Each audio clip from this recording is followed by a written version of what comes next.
Hi, എല്ലാവർക്കും spoken English ക്ലാസ്സിലേക്ക് സ്വാഗതം. ഈ ക്ലാസ്സുകളിൽ നാം കണ്ടുകൊണ്ടിരിക്കുന്നത് ഇംഗ്ലീഷ് ഭാഷയിലെ വളരെ പ്രധാനപ്പെട്ട ഏതാനും വാക്കുകൾ, അവയുടെ പ്രധാന അർത്ഥങ്ങളും ഉപയോഗങ്ങളുമാണ്.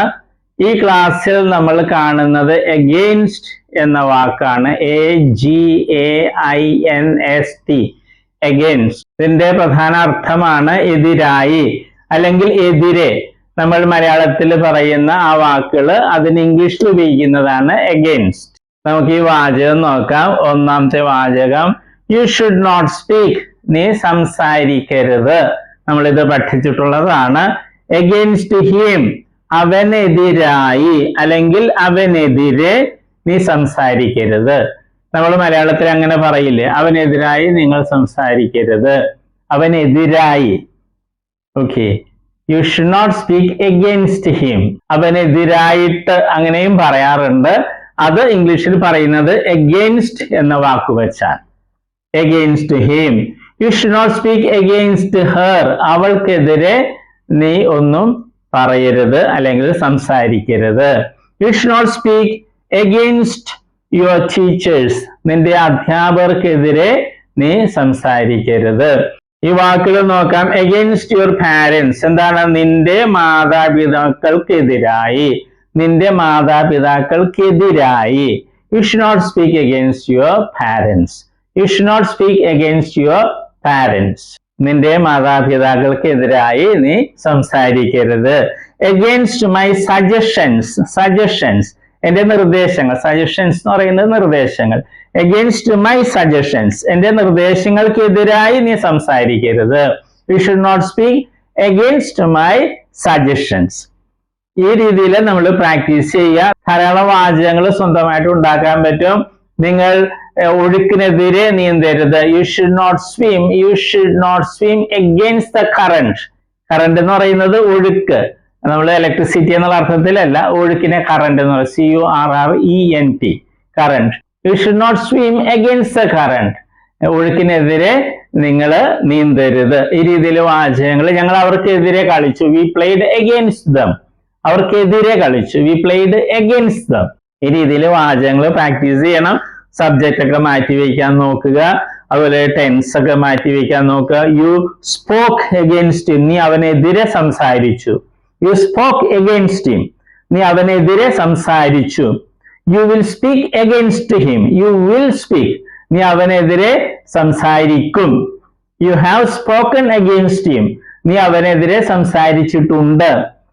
You had spoken against him, നീ അവനെതിരെ സംസാരിച്ചിട്ടുണ്ടായിരുന്നു. ഈ രീതിയിൽ നമ്മൾ പ്രാക്ടീസ് ചെയ്യണം. അതുപോലെ സബ്ജക്റ്റും മാറ്റിയൊക്കെ വയ്ക്കുക. They had spoken against him, they spoke against him. നമുക്ക് ധാരാളം വാചകങ്ങൾ സ്വന്തമായിട്ട് ഉണ്ടാക്കാൻ പറ്റും. കാരണം നമ്മൾ ഇതെല്ലാം പഠിച്ചിട്ടുണ്ട്. ഈ ടെൻസ് എല്ലാം പഠിച്ചു കഴിഞ്ഞു.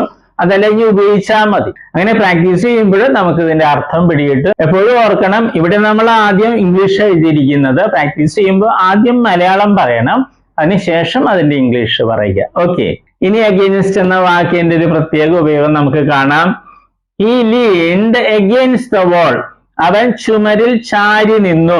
ഞാനിവിടെ ചാരി നിൽക്കുകയാണ്. I am leaning against the wall. Okay, നമ്മളുടെ ഭാരം മുഴുവനും എവിടെയെങ്കിലും കൊടുത്ത് ഇങ്ങനെ ചാരി നിൽക്കുന്നതിന് ലീൻ അഗെയിൻസ്റ്റ് എന്നാണ് പറയുക ഇംഗ്ലീഷിൽ. ലീൻ എന്ന വാക്കിന്റെ അർത്ഥം ചാരുക എന്നുള്ള അർത്ഥത്തിൽ, അല്ലെ ചാരി നിൽക്കുക, അങ്ങനെയെല്ലാം നമുക്ക് പറയാം. സാധാരണ ഈ വാക്കാണ് ലീനിന്റെ കൂടെ ഉപയോഗിക്കുക. ഹി ലീൻഡ് അഗെയിൻസ്റ്റ് ദ വാൾ, അവൻ ചുമരിൽ ചാരി നിന്നു. അതായത് അവന്റെ ഭാരം മുഴുവൻ ചുമരിൽ കൊടുത്ത് ഇങ്ങനെ നിൽക്കുന്നതിനാണ് എന്താ പറയുക? He leaned against the wall. He is leaning against the വാൾ, അവൻ ചുമരിൽ ചാരി നിൽക്കുകയാണ്. അതുപോലെ ഇത് നോക്കാം. He leaned against the tree, മരത്തിൽ ചാരി അവൻ നിന്നു. മരത്തിൽ ചാരി നിൽക്കില്ലേ, അതിന് ഇംഗ്ലീഷിൽ പറയുന്നത് he leaned against the tree, അവൻ മരത്തിൽ ചാരി നിന്നു. ഞാൻ മരത്തിൽ ചാരി നിന്നു. I leaned against the tree. Against എന്ന വാക്കാണ് സാധാരണ വയ്ക്കുക. വേറെയും വാക്കുകൾ വയ്ക്കാറുണ്ട്. എന്നാൽ നമ്മുടെ ഭാരം മുഴുവനും തന്നെ കൊടുത്ത് ഇങ്ങനെ സപ്പോർട്ടാക്കി നിൽക്കുന്നതിന് എഗെയിൻസ്റ്റ് എന്ന വാക്കാണ് ഉപയോഗിക്കേണ്ടത്. ഓക്കെ, ഇനി വാതിലിൽ ചാരി നിന്നു അങ്ങനെ പറയും. He leaned against the door. He leaned against the door. എതിരെ എന്നുള്ള അർത്ഥത്തിൽ ഉപരിയായിട്ട് ഈ രീതിയിൽ തർജ്ജമ ചെയ്യുക. വാതിലിൽ ചാരി അല്ലെങ്കിൽ ഡോറിൽ ചാരി അവൻ നിന്നു. He leaned against the door. ഒരു സപ്പോർട്ടിന് വേണ്ടി ഇങ്ങനെ ചാരി നിൽക്കുന്നതിന് ഇംഗ്ലീഷിൽ പറയുക ലീൻഡ് അഗെയിൻസ്റ്റ് എന്ന വാക്കാണ് ഉപയോഗിക്കുക. ഇത് പാസ്റ്റ് ആണ്, മറ്റ് ടെൻസുകളൊക്കെ ഉപയോഗിക്കാം. ഇത് നിങ്ങൾ പ്രാക്ടീസ് ചെയ്യുക. ഇത് ഏതാനും പ്രാവശ്യം പറഞ്ഞാൽ നമുക്ക് പെട്ടെന്ന് പിടികിട്ടും. ഇന്ന് നാം കണ്ടത് അഗെയിൻസ്റ്റ് എന്ന വാക്കാണ്. എതിരായി, എതിരെ, എതിരായിട്ട് എന്നൊക്കെ മലയാളത്തിൽ പറയുന്നത് ഇംഗ്ലീഷിൽ എഗെയിൻസ്റ്റ് എന്ന വാക്ക് ഉപയോഗിച്ചാണ്. ഇതിന്റെ ഉദാഹരണങ്ങളാണ് കണ്ടത്. ഇത് നമ്മൾ പ്രാക്ടീസ് ചെയ്യുമ്പോഴാണ് ഇത് മനസ്സിലാകുന്നത്. എല്ലാ ക്ലാസ്സിലും പറയുന്ന പോലെ ആദ്യം മലയാള വാചകം പറഞ്ഞിട്ട് അതിന്റെ ഇംഗ്ലീഷ് പറയുക. ഇവിടെ നമ്മൾ ആദ്യം ഇംഗ്ലീഷാണ് എഴുതിയിരിക്കുന്നത്. ആ രീതിയിലല്ല പ്രാക്ടീസ് ചെയ്യേണ്ടത്. ആദ്യം മലയാളം. ഈ വാചകം തന്നെ ഒരു 10 പ്രാവശ്യമെങ്കിലും പറയണം. അതിനെതിരായി നിങ്ങൾ സംസാരിക്കരുത്. You should not speak against him. അങ്ങനെ ആവർത്തിക്കുക. സബ്ജക്റ്റ് മാറ്റിവെക്കുന്നു, ടെൻസുകൾ മാറ്റിവെക്കുന്നു. വാചകങ്ങൾക്ക് അർത്ഥമുണ്ടോ എന്ന് പ്രത്യേകം ശ്രദ്ധിക്കണേ. പിന്നെയുള്ളത് ഈ വാചകമാണ്. ഇത് ഏതാനും പ്രാവശ്യം പറയുമ്പോഴും ഒക്കെ മനസ്സിലാകും. ഈ പ്രത്യേക രീതിയിലാണ് ഇത് ഉപയോഗിക്കുന്നത്. ഇനി വെർബിന്റെ ലിസ്റ്റ് ഉണ്ട്. കുറച്ച് വെർബ്സ് എല്ലാ ദിവസവും പഠിക്കുക. അതോടൊപ്പം പുതിയ വെർബ്സ് പഠിക്കണം. പുതിയ വാക്കുകൾ, ഇംഗ്ലീഷ് വാക്കുകൾ പഠിക്കണം. അർത്ഥം, ഉച്ചാരണം, എത്രത്തോളം വാക്കുകൾ നമുക്ക് അറിയാവുന്നവോ അത്രയ്ക്ക് കോൺഫിഡൻസ് ആയിരിക്കും നമുക്കുണ്ടായിരിക്കുക. ഒഴുക്കോടെ, ആത്മവിശ്വാസത്തോടെ, തെറ്റുകൂടാതെ നമുക്ക് ഇംഗ്ലീഷ് സംസാരിക്കാം. Okay, all the best. നമ്മൾ വെർബുകളാണ് കാണുന്നത്. വെർബ്സ് എന്ന് പറയുന്നത് ക്രിയകൾ അല്ലെ, വരിക, പോവുക എന്നൊക്കെ പറയുന്നതാണ് വെർബ് അല്ലെ ക്രിയകള്. അപ്പൊ വെർബിന് അല്ലെ ക്രിയക്ക് ധാരാളം രൂപങ്ങളുണ്ട്. ഉദാഹരണമായിട്ട് മലയാളത്തിൽ എഴുതുക എന്ന ക്രിയ അല്ലെങ്കിൽ വെർബ് എടുക്കുക. അങ്ങനെ ഒത്തിരി രൂപങ്ങൾ. എഴുതുക, എഴുതും, എഴുതുകയാണ്, എഴുതിയിട്ടുണ്ടായിരുന്നു, എഴുതുവാൻ, എഴുതുമായിരുന്നു, എഴുതണമായിരുന്നു. അങ്ങനെയൊക്കെ ധാരാളം രൂപങ്ങൾ മലയാളത്തിലുണ്ട്. അതുപോലെ ഇംഗ്ലീഷിലുണ്ട് ധാരാളം ഫോംസ്, രൂപങ്ങളുണ്ട്. അതിൽ 4 എണ്ണമാണ് ഇംഗ്ലീഷിലെ ഏറ്റവും പ്രധാനപ്പെട്ട രൂപങ്ങൾ. അതേതൊക്കെയാണ്? ഫോം എന്ന് വെച്ചാൽ രൂപം. Base form, present form, past form, past participle form. ഈ 4 രൂപങ്ങളാണ് ഏറ്റവും പ്രധാനപ്പെട്ടത്. കാരണം ഇംഗ്ലീഷില് എല്ലാ ടെൻസ് എന്ന് പറയുന്നത് അത് മറ്റൊക്കെ ഉണ്ടാക്കുന്നത് ഈ 4 എണ്ണത്തില് ഏതെങ്കിലുമൊക്കെ ഉപയോഗിച്ചാണ് ടെൻസും മറ്റും ഉണ്ടാക്കുന്നത്. അപ്പൊ ഈ 4 എണ്ണം അറിഞ്ഞിരിക്കണം, എങ്കിലേ ഇംഗ്ലീഷ് സംസാരിക്കാനും എഴുതാനൊക്കെ സാധിക്കുകയുള്ളൂ. ഉദാഹരണമായിട്ട് നമ്മൾ ബേസ് ഫോം അല്ലെ, ഉദാഹരണമായിട്ട് റൈറ്റ് എന്ന വെർബ് എടുക്കുന്നു. അതിന്റെ അർത്ഥം എന്താണ്? എഴുതുക. പ്രസന്റ് ഫോമില് റൈറ്റ് ഉണ്ട്, റൈറ്റ്സും ഉണ്ട്. ഇത് പ്ലൂറലാണ്, ഇത് സിംഗുലർ ആണ്. ഇതിന്റെ അർത്ഥം എന്താണ്? എഴുതാറുണ്ട് അല്ലെങ്കിൽ എഴുതുന്നു. ഇത് രണ്ടുപേരെ അർത്ഥം മലയാളത്തില്. പല കുട്ടികളും പ്രസന്റ് ഫോമില് ചോദിക്കുമ്പോൾ അവര് എഴുതുക എന്ന് പറയും. അത് തെറ്റാണ്. ഈ പ്രസന്റ് ഫോമില് റൈറ്റിന്റെ അർത്ഥം എഴുതാറുണ്ട് എന്നുള്ളതാണ്. എഴുതുക എന്നുള്ളത് ബേസ് ഫോമാ. ഇത് ഒത്തിരി പേര് തെറ്റായിട്ട് സ്കൂളിൽ പഠിച്ചിട്ടുണ്ട്. പാസ്റ്റ് ഫോമില് അതിന്റെ അർത്ഥം എന്താണ്? വാക്ക് എന്താണ്? റോട്ട്. അതിന്റെ അർത്ഥം എഴുതി എന്നുള്ളതാണ്. പിന്നെ പാസ്റ്റ് പാർട്ടിസിപ്പിൾ ഫോം ഉണ്ട്. അതിന്റെ റൈറ്റിൻ്റെത് റിട്ടൺ എന്നുള്ളതാണ് ആ ഫോം. അതിന് പല അർത്ഥങ്ങളുണ്ട്, മാറി മാറി വരും. പിന്നെ ഒരു കാര്യം നമ്മൾ അറിഞ്ഞിരിക്കുക, ഈ ബേസ് ഫോമും പ്രസന്റ് ഫോം പ്ലൂറലും, ബേസ് ഫോമും പ്രസന്റ് ഫോം പ്ലൂറലും ഇംഗ്ലീഷ് ഭാഷയിലെ വെർബുകൾക്ക് ഒരെണ്ണത്തിനൊഴികെ, ബി എന്ന വെർബിനൊഴികെ ബാക്കി എല്ലാ വെർബുകൾക്കും ഒരേപോലെയാണ്. സ്പെല്ലിങ്ങും ഉച്ചാരണമൊക്കെ ഒരേപോലെ തന്നെയാണ്. ഏത്? ബേസ് ഫോമും പ്രസന്റ് ഫോം പ്ലൂറലും. അർത്ഥം വ്യത്യാസമുണ്ട്. ബേസ് ഫോമില് എഴുതുക എന്നുള്ളതാണ് റൈറ്റ് എന്ന് പറയുമ്പോൾ, പ്രസന്റ് ഫോമില് റൈറ്റ് എന്ന് പറയുമ്പോൾ എഴുതാറുണ്ട് എന്നുള്ളതാണ്. ഇംഗ്ലീഷ് ഭാഷയില് 1,70,70,000-ലധികം വെർബുകൾ, ക്രിയകളുണ്ട്. അപ്പൊ അതില് ഈ വെർബ് ഒഴിച്ച്, ബി എന്നൊരു വെർബ് ഉണ്ട് ഇംഗ്ലീഷില്, അത് ഒഴിച്ച് ബാക്കി എല്ലാ വെർബുകളുടെയും ബേസ് ഫോമും പ്രസന്റ് ഫോം പ്ലൂറലും ഒരേപോലെ, ഒരേ സ്പെല്ലിംഗ്, ഒരേ ഉച്ചാരണം. ഓക്കെ, അതുകൊണ്ട് നമ്മൾ ഇത് പ്രത്യേകിച്ച് പഠിക്കില്ല. നമ്മൾ ഇത് 3 പഠിക്കുന്നത്. അത് നമ്മൾ സ്കൂളിൽ പഠിച്ചിട്ടുണ്ട് അല്ലെ. Come, came, come, go, went, gone, അത് തന്നെ സാധനം. പിന്നെ നേരെ ഒരു കാര്യവും കൂടി, ഇംഗ്ലീഷിൽ നേരത്തെ പറഞ്ഞു 1,70,70,000 വെർബ്സ് ഉണ്ട്. അതിൽ ഭൂരിഭാഗം വെർബുകളുടെയും ഈ പാസ്റ്റ് ഫോമും പാസ്റ്റ് പാർട്ടിസിപ്പിൾ ഫോമും ഉണ്ടാക്കുന്നത് ഈ പ്രസന്റ് ഫോമിന്റെ കൂടെ ഡി അല്ലെങ്കിൽ ഇ ഡി എന്ന് കൂട്ടിച്ചേർത്താണ്. ഒരിക്കൽ കൂടി പറയട്ടെ, ഇംഗ്ലീഷ് ഭാഷയിലെ ഒട്ടുമിക്ക വെർബുകളുടെയും പാസ്റ്റ് ഫോമും പാസ്റ്റ് പാർട്ടിസിപ്പിൾ ഫോമും ഉണ്ടാക്കുന്നത് ഡി അല്ലെങ്കിൽ ഇ ഡി എന്ന പ്രസന്റ് ഫോമിന്റെ ഈ പ്ലൂറലിനോടുകൂടെ കൂട്ടിച്ചേർത്താണ്. അല്ലാതെ കുറെ വേർബ്സ് ഉണ്ട്.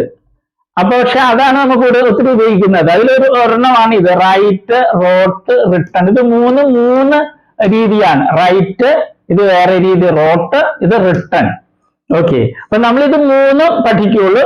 നേരത്തെ പറഞ്ഞതുപോലെ ഇത് പ്രത്യേകിച്ച് പഠിക്കേണ്ട കാര്യമില്ല, ബേസ് അർത്ഥം അറിഞ്ഞിരുന്നാൽ മതി. ഓക്കെ, ഇപ്പൊ കമ്മിന്റെ അർത്ഥം എന്ന് പറഞ്ഞാൽ വരിക. ബേസ് ഫോമിൽ കം എന്ന് പറഞ്ഞാൽ വരിക എന്നായിരിക്കും. പ്രസന്റ് ഫോമിൽ വരാറുണ്ട് എന്നായിരിക്കും അതിന്റെ അർത്ഥം.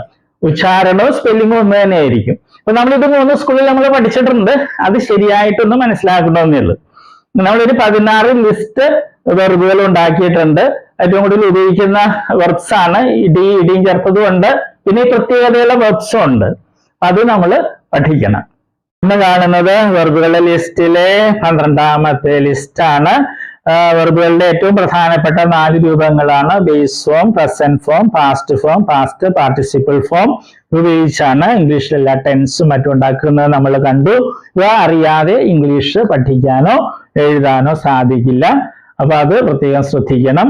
പിന്നെ ഉള്ളത് നമ്മൾ ബേസ് ഫോമും പ്രസന്റ് ഫോമും അതിന്റെ പ്ലൂറലും ഒരേപോലെ ഇരിക്കുകയാണ്. ഇംഗ്ലീഷിലെ സ്പെല്ലിങ്ങും ഉച്ചാരണവും അർത്ഥം വ്യത്യാസമുണ്ട്. അതുകൊണ്ട് നമ്മൾ 3 ഫോമേ പഠിക്കുള്ളൂ, present form, past form, past participle form. അപ്പൊ അവയുടെ ഉച്ചാരണവും അർത്ഥമൊക്കെ പ്രത്യേകം പഠിക്കണം. പിന്നെ പ്രസന്റ് ഫോമിലെ ഒരു കാര്യം എപ്പോഴും ഓർക്കുക, അതിൽ പ്ലൂറലും സിംഗുലറും ഉണ്ട്. ആദ്യം കൊടുത്തിട്ടുള്ളത് പ്ലൂറലാണ്. എസ്ഒ ISO ചേർത്തിട്ടുള്ള ആ വാക്ക് സിംഗുലർ ആയിരിക്കും. ഓക്കെ, പക്ഷെ അർത്ഥം ഒന്ന് തന്നെയാണ്. തുടങ്ങാം. Slay, slew, slain, take, took, taken, shake, shook, shaken, freeze, froze, frozen, forsake, forsook, forsaken, rise, rose, risen, rise, rose, risen. ഈ വാക്കുകളുടെ പ്രത്യേകത എന്താണ്? അത് മൂന്ന് രീതിയിലാണ്. പ്രസന്റ് ഫോമും പാസ്റ്റ് ഫോമും പാസ്റ്റ് പാർട്ടിസിപ്പിൾ ഫോമും വ്യത്യാസമുണ്ട്. മൂന്ന് രീതിയിലാണ്. ഇതിനുള്ള വെർബുകളൊക്കെ നമ്മൾ നേരത്തെ കണ്ടിട്ടുള്ളത് പോലെ പ്രസന്റ് ഫോം പ്ലൂറലിന്റെ കൂടെ ഡി എന്നോ ഇ ഡി എന്നോ കൂട്ടിച്ചേർത്താണ് പാസ്റ്റ് ഫോമും പാസ്റ്റ് പാർട്ടിസിപ്പിൾ ഫോമും ഉണ്ടാക്കുന്നത്. പ്രത്യേകം ശ്രദ്ധിക്കുക. അപ്പൊ നമുക്ക് തുടങ്ങാം. Admit, admitted, admitted, approve, approved, approved, arrest, arrested, arrested, behave, behaved, behaved, brush, brushed, brushed, chew, chewed, chewed, contain, contained, contained, belong, belonged, belonged, damage, damaged, damaged, delay, delayed, delayed, gaze, gazed, gazed, examine, examined, examined, end, ended, ended, embarrass, embarrassed, embarrassed, explode, exploded, exploded, dust, dusted, dusted, dream, dreamed, dreamed. അതിൽ dreamed എന്നുള്ള വാക്കുകൊണ്ട് അത് പ്രത്യേകം ശ്രദ്ധിക്കുക. പാസ്റ്റിലും past participle ഫോമിലും. Earn, earned, earned, decorate, decorated, decorated, accept, accepted, accepted, include, included, included, hurry, hurried, hurried. ഈ വെർബുകളൊക്കെ English ഭാഷയിൽ ഏറ്റവും കൂടുതൽ ഉപയോഗിക്കുന്ന വെർബുകളാണ്. ഇവ പഠിച്ചാൽ ഇംഗ്ലീഷ് നന്നായിട്ട് സംസാരിക്കാൻ പറ്റും. പിന്നെ ശ്രദ്ധിക്കുക, സ്പെല്ലിങ് ചിലതൊക്കെ വ്യത്യാസം വരും. സിംഗുലർ ആകുമ്പോൾ ചിലപ്പോൾ IES എന്നൊക്കെ ആയിരിക്കാം. അല്ലെ പാസ്റ്റിലൊക്കെ പോകുമ്പോൾ ചില ലെറ്റേഴ്സ് ഇരട്ടിക്കും, ഡബിൾ ആകും. അതും പ്രത്യേകം ശ്രദ്ധിക്കുക. എഴുതുമ്പോൾ കറക്റ്റായിട്ട് എഴുതാൻ സഹായിക്കും. ഓക്കെ.